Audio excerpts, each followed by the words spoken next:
Hello everyone, let me share with you our experience as an LDR couple. So here's our first meet nga grabe akong katawa kay tanawa unsa ka koro guys. Grabe jud kay akong kakulba. Wow kasabot nga no pero inani gyud siguro basta karon pa mo magkita for almost a year nga sige og video call. Pero grabe guys, puro lang dyan may pagkaon.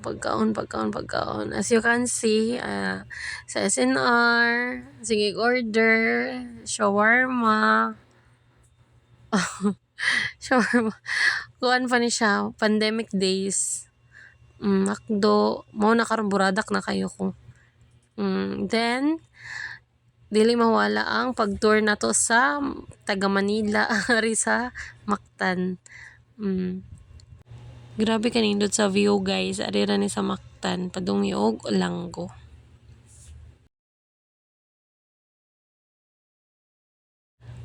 Gentleman jud kay siya guys.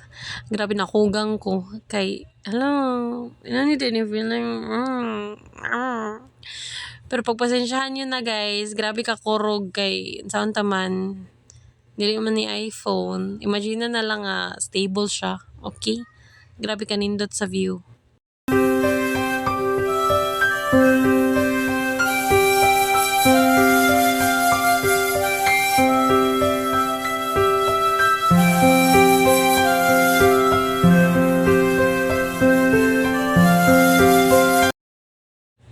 Mao ni ang lamian nato nga suwake.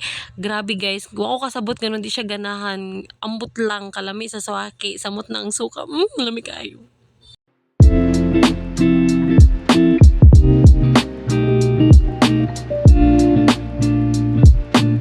And after Olanggo, ari na punta sa Busay.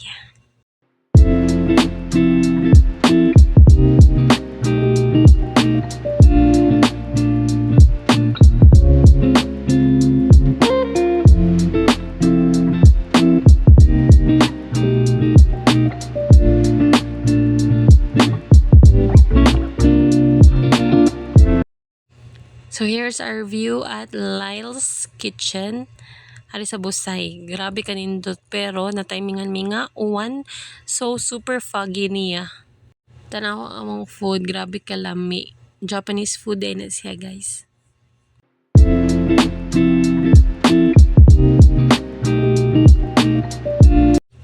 So here's the sad part guys. Kay muli na siya sa Manila. Naghila ko pero sige lang.